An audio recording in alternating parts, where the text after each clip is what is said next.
So you work in cybersecurity for the White House. My question is, what are you doing on a meeting with James O'Keefe? James O'Keefe has just released his new undercover story exposing a top White House official who just admitted what is going on behind closed doors and cannot be said in public.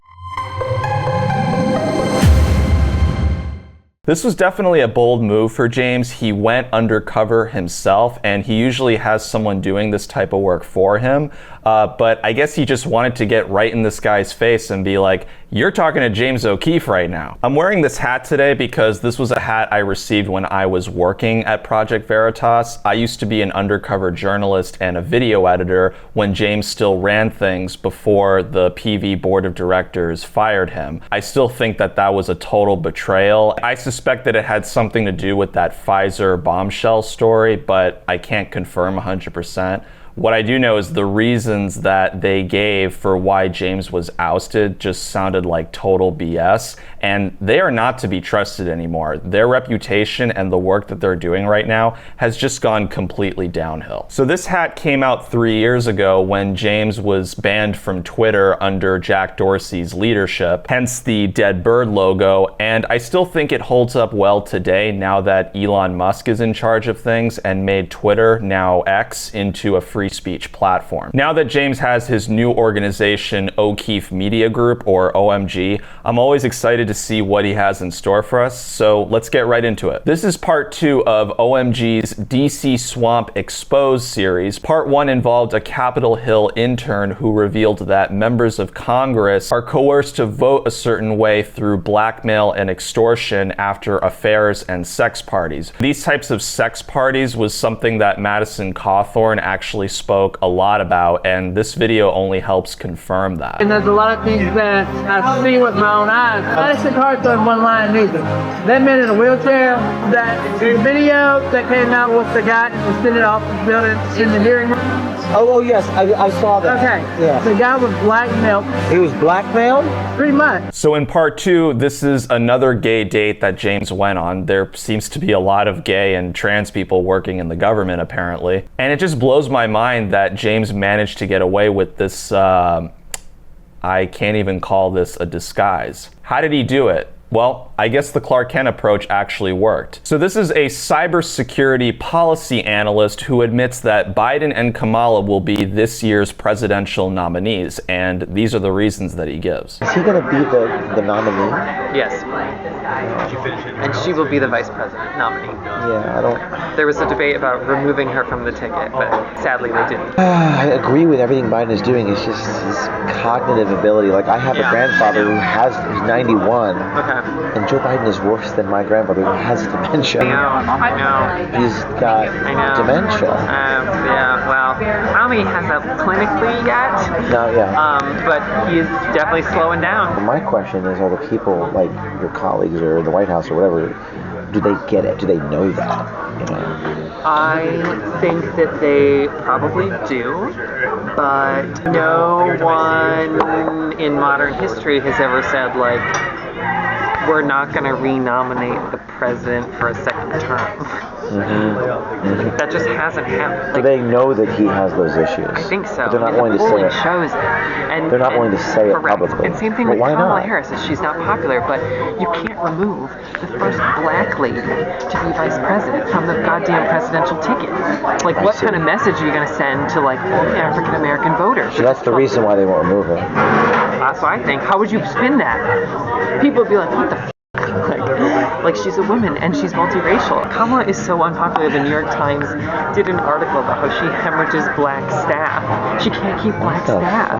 They quit on her in mass. So what he's saying there is because Kamala is the first black woman VP, they don't want to change that. And he's also admitting Joe Biden's cognitive decline. At this point, I can tell that James is doing a really good job at eliciting the right information from this guy. And this was something I learned working at Project Veritas on various elicitation tactics that you can use when you go undercover. They won't say it. Well, I guess if they say it publicly, correct. Biden they can't say it publicly. No, they got to toe the line. Privately? He keeps repeating over and over again, it's what you can't say publicly. And in turn, he reveals some very private information. At one point, he even starts flirting with him. Very impressive. Wow.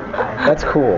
That's really cool, Mr. James Bond. I think this is why these honeypot dates are so instrumental in getting bombshell stories, especially the Pfizer story, which was undoubtedly the best one that Project Veritas ever did. That also happened on a gay date. The power of sex and romance really gets people to loosen their inhibitions. And this goes back to Freud's theory that the libido is the driving mechanism which makes the unconscious conscious. He also says this about Michelle Obama, which was something that we were all wondering. Why won't she be the nominee? I had a meeting with Michelle Obama at one point when I was an intern, and someone asked her, will you ever run for office? And she said no, emphatically. Really? She said, I will never run for office. It doesn't interest me. I've seen how, like, she said it a lot more eloquently, of course, than I'm going to say it, but she was like, I've seen all the shit my husband has had to go through, and that does not interest me. So to be honest, this was something I actually predicted because at the end of the day, Biden is just a puppet. Aside from the public image, the establishment doesn't really care who is behind the wheel as long as they can keep the machine running. Michelle Obama's actions would be controlled just as much as Biden's, so it doesn't really matter who they decide to make the nominee. Michelle Obama's actions would be controlled just as much as Biden's, so it doesn't really make sense for them to nominate someone else. They're just hoping they'll be able to get enough people to vote against Trump, and they're hoping they'll be able to do that with Biden despite his bad approval rating. And of course, we know this election will be 100% legitimate, right?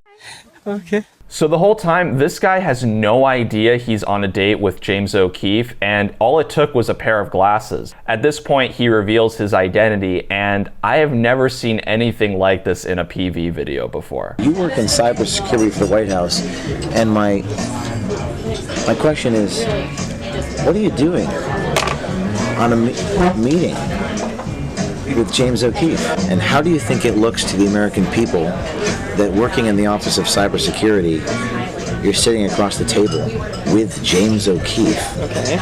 founder of Project Veritas? Oh, I've heard of it. Yeah. Yeah, we do undercover investigations into people. But what I love about this, I'm sorry, I have to say it, is the meme where it was like, if you are talking to a beautiful woman, it is James O'Keefe. Yes. If you work in tech, if you work for democratic organizations, and the most beautiful woman in the world is super into you, it's James O'Keefe. I bet they do. This time, it was literally James O'Keefe. What type of cybersecurity operation are you guys running over there? What do you? We're running a good cybersecurity operation. Well, obviously not, because you're meeting with me.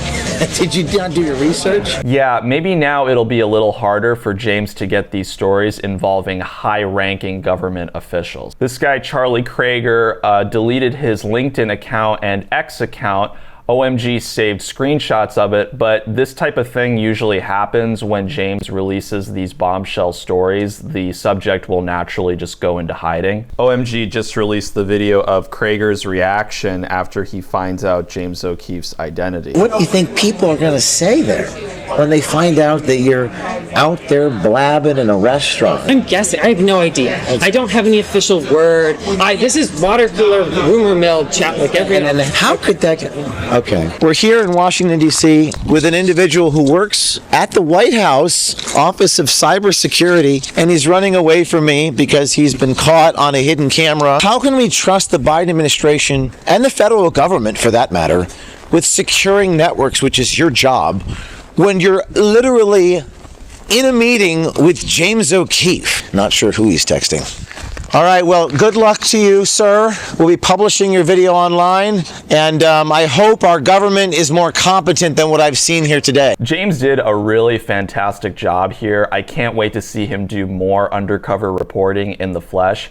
But something that got me really interested in this story and scared for James at the same time was a post that he made on X warning people that this story could end up getting him killed. People familiar with the story coming out tomorrow keep texting me, asking me about fear. I've taken the time to write a careful response. At 39, I've lived a good life. Whether it's complete or not is up to me. What happens next, I don't know. If there's more to come here, so be it. I've learned the pursuit of truth requires extreme risk while operating without a safety net. I've experienced so much. I've lived 10 lives compressed into a fraction of one. I'm not suicidal, but I'm also not afraid to die. Now I'm indifferent to the outcome and frankly numb to the consequences of truth-telling. I've adapted to faith over fear. So here I stand, I can do no other. As has been said, if they're gonna kill me, they're gonna kill me. Let's do this. Let's get 2024 started. Let's inspire others to be brave. Let's raise the stakes. Let's expose them all. It takes a lot of courage to do what James does, and when I worked for him, I remember him saying during meetings, it takes brass balls to be an undercover journalist. Just like Alec Baldwin says in the movie Glengarry Glen Ross. It takes brass balls. And a story like this dealing with a high-ranking government official, yeah, that takes brass balls. I don't know how he does it, but I would be looking over my shoulder constantly. If you're listening to this, James, be careful out there, man. This was something I was always scared of, especially when you got raided by the FBI. But I know that God is looking out for you, and I'm always praying for you. Let me know what you think in the comments below. As always, please be sure to like, share, subscribe, and hit that notification bell for more content. Thanks for watching Inverted World. That's really cool, Mr. James Bond.